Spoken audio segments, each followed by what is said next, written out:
За амжилтын түүх энэ удаагийн подкастнда Ламживаага ойрон оролцуулж байна. За бидний урилгыг хүлээн аван хүрэлцэн ирсэнд маш их баярлалаа. За урьсанд маш их баярлалаа. За өнөөдөр хоёулаа яриагаа өөрийгөө танилцуулгаас эхлэе гэж бодож байна. Өөрийгөө бидэнд танилцуулаач. Намайг Төмөр Мөний Ламжав гэдэг. Би англи хэлний багш мэргэжилтэй. Аранга аймгийн Цэгэр сумын уугуул суугуул иргэн одоо цагаан улс сургалтын төвийн англи хэлний багш үүсгэн байгуулагч. Бас миний хоёр дахь мэргэжил маань болохоор манлайллын коуч. Тэгээд манлайллын коучийн ажлын дагуу Team Coach Монгол гэх компани үүсгэн байгуулсан. Тэгээд одоогоор коучор ажилладаг бас. За одоо ингээд ламаа маань өдийг хүртэл ямар ажил хийж ив, анх ажлын гараа хаанаас эхэлж ив, тэр талаараа бидэнд хаваалцаач.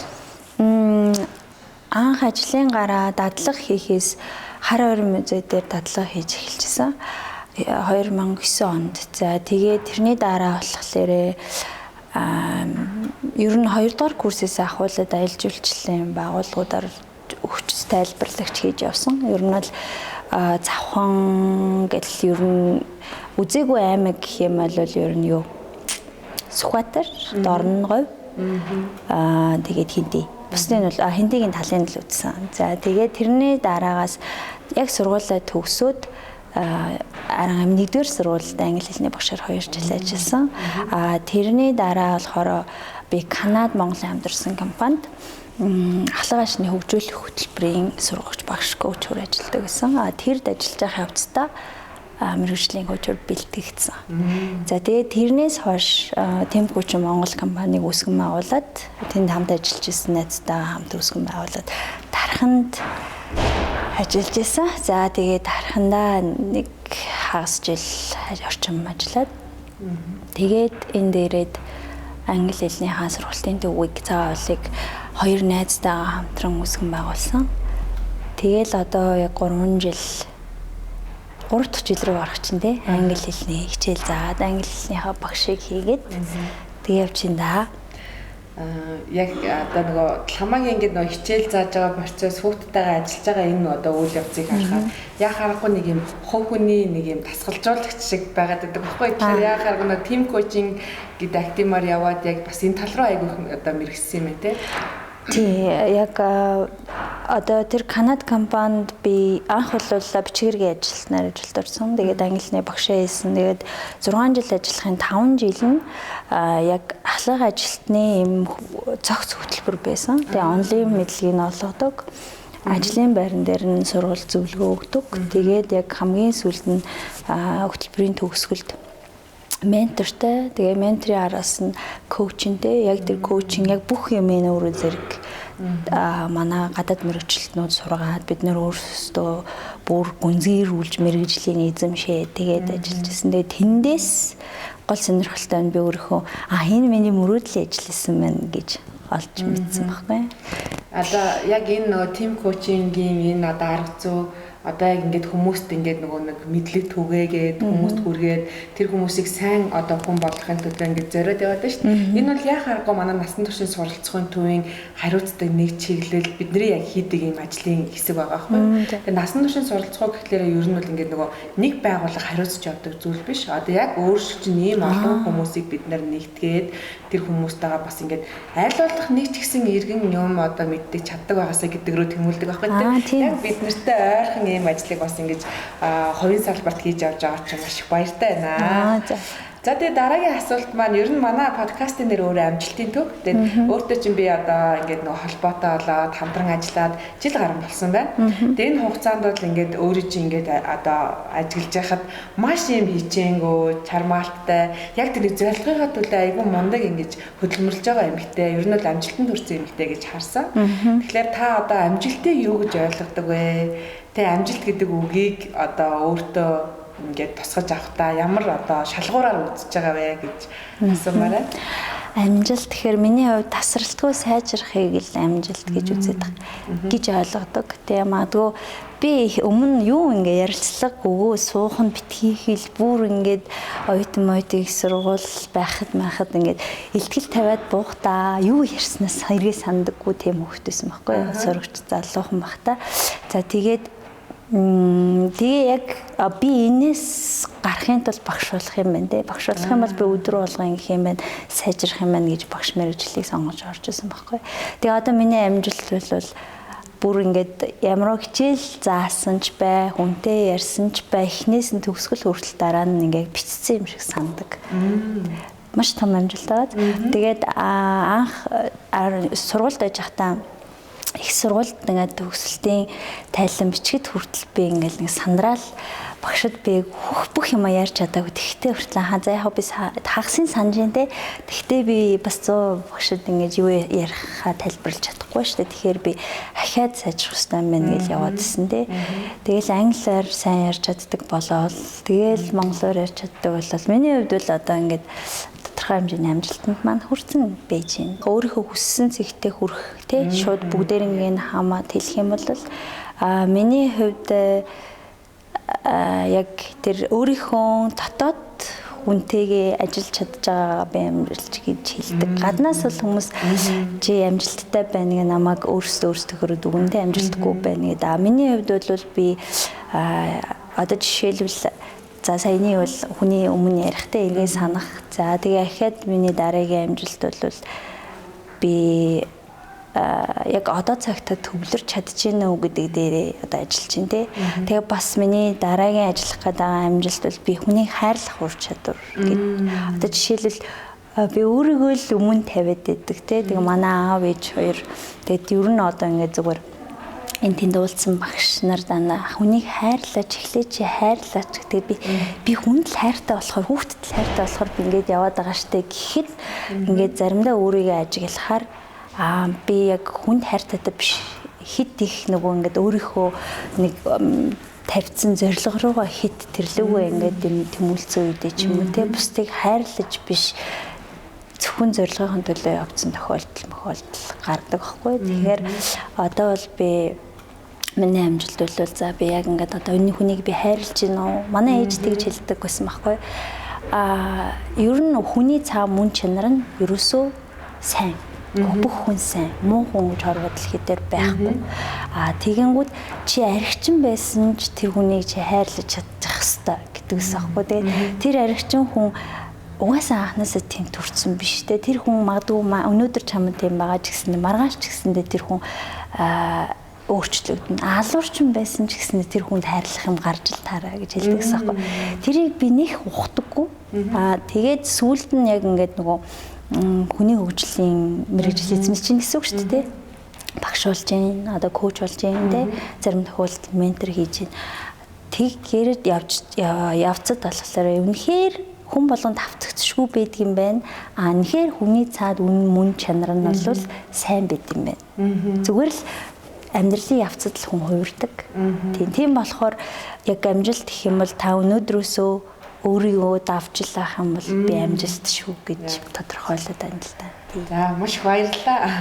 Яг ингээд гол нь болоод хэлсэн. Яг тэгэхээр бид нар амжилтыг харахаараа яг нэг юм эд зүйл ч юм уу те ямар нэгэн байдлаар нэг юм хүнд харагдах ч юм уу тэр тал руу бид нар бодох гээд байдаг бол яг ингээд нөгөө хувь хүний хөгжилтэй анхаарад ер нь энэ амьдралын мөн чанарыг жоохон ингээд гүн гүнзгий ухаад ирэхээр ер нь бол өөрийгөө хэр ахиж чадсан, бусдад хэр тусдын мөрөж чадсан гэдэг рүү л ер нь амжилтын хэмжээс яваад байгаа байхгүй. Тэгэхээр яг тэрийг бас яг ингээд баримтлаад өөрийгөө бас тэр чиглэл рүү хөгжүүлээд явж байгаад таатай байна. За тэгээд хамаатайгаа ингээд харж байхад одоо цэнхэрт амьдардаг гэд ярьж штэ тэ. Гэтэл өглөө 8:30 хичээл тэ. Эдийн хичээл нь хамаагүй яг цагтаа бүгдийг эхэлдэг. Ингээд явж байгаа. Энэ бол та нэг зорилгыг хараад тэрнийхээ төлөө тууштай ингээд явж чадж байгаа байхгүй. Тэгэхээр хитийн таны одоо зорилго төлөвлөлт өнөөдөр ингэж хичээнгүй байгаад байгаагийн цаад нэг зүйл нь та нийгэмдээ ямар одоо зүйлийг бүтээх гээд ингээд яваад байгаа вэ? Энэ талаасаа хавaalцаад. Гой тодорхой асуулт байна те. Яг одоо англи хэлний сургалтын төв байгуулаад те ингээд мэргэжлийн хөтөлбөр оруулж ирээд тэгээд тим коучинг байгуулад ингээд явж гин гал цаад зорилго маань бидний дэлхийг ингээд хөдөлгөх хүч маань ёс суртахуун. Тэгэхээр эрдэм мэдлэг бол биднэрт бүгдэнд заяасан байгаа тий. Тэгэхээр гол нь бид нар нөгөө ёс суртахуунаа гээх юм бол нөгөө өвөг дээдсийн хүсэн үнэхээр тэр сайхан өв соёл байгалыг бид нар хамгаалж чадахгүй байхгүй юу. Бид нар дайдахгүй бид нар дайдаад ялахгүй гэхдээ бид нар Монгол өв соёл ёс суртахуун Монгол хүн ер нь бол их байгальд ойрхон би ер нь тэгж боддог байхгүй юу. Монголчууд хүний хөгжлийн цэгийг олцоод байж исэн биз дээ гэж боддог байхгүй юу. Тэгэнгүүт одоо манайхан Америк дэлхийг амар хөгжсөн гэж яваад байдаг шүү дээ. Тэгэнгүүт ер нь дийлэн хэрдэмтэн хүмүүс буцаад Монгол ах руугаа явдаг байхгүй юу. Яагаад байна гэд очиод ингэ ярилцахаар энд хамаг юмны хөгжил эцсийн цэг нь энд байна, биднэрт байна гэж хэлээд байдаг байхгүй. Тэгэхээр энд нэг юм учир байгаадагаз тэгэхээр гол миний хүүхдүүд төгөхөд байгаа юм би өөрөө хэлсэндээ хүрдэг. Тэгээ хүүхдүүд бас тэрийг дуурайдаг. Тэгээд гол нь юм гоё ёс зүйтэй, ёс суртахуунтай. Тэгээд ёс суртахууныг хүн болгон мөрдчих юм бол хин нэгэн хүн зовоохгүй байхгүй юу?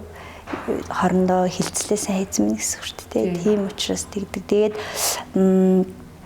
хамгийн за энийг нь бол тийм. Тэгээ хоёрдугаарт яг энэ ажлууд дээр хүүхдийг цаг баримтлаад сурчих юм бол ямиг цагт нь хийгээд сурчих юм бол хүн нөгөө нэг алгуурлах өвчнөд нэрвэгдэхгүй байхгүй ямиг хойш нь тавиал хураагаал тэгээ би англи хэл сурах гэж одоо өнөөдрийн би энэ 7 онооны зэрэгт хүрэх гэж бараг 20 жил зарцуулсан байгаа байхгүй. Тэгэхэд яг тэр нөгөө Канад компанид ажиллаад тэр Канадын тэр хүний төлөө боловсруулсан хууль дүрмийг уншаад ингээд ахлахууд зааж хат юу болсон бэ гэхээр ийм хөтөлбөр байт юм бол англи хэлний хөтөлбөр гэж бас байгаа штэ тэгээ хайгаад тэгж хайж явжод олсон байхгүй. Тэгэнгүүт бид нар ирээдүйд сурна гэж хүүхдээ хийхгүй зүгээр л өнөөдрийнхөө юмыг цагт нь хийгээд ахиж тавтахааргүй хийчдэг байх юм бол бид нар хөрөнгө хураах юм байна гэж ойлгодог. Тэгээ тэрийг хүүхдүүдэд яг энэ хөтөлбөрөөр дамжуулж олгоод байгаа. Тэгээ энэ Япон хөтөлбөр учраас манай англи хэлний хөтөлбөр маань Япон хөтөлбөр учраас Японд хэн хамгийн шилдэг хүн бэ, хэн шагнагддаг вэ гэхээр ёс зүйтэй хүн шагнагддаг гэж би дуулсан.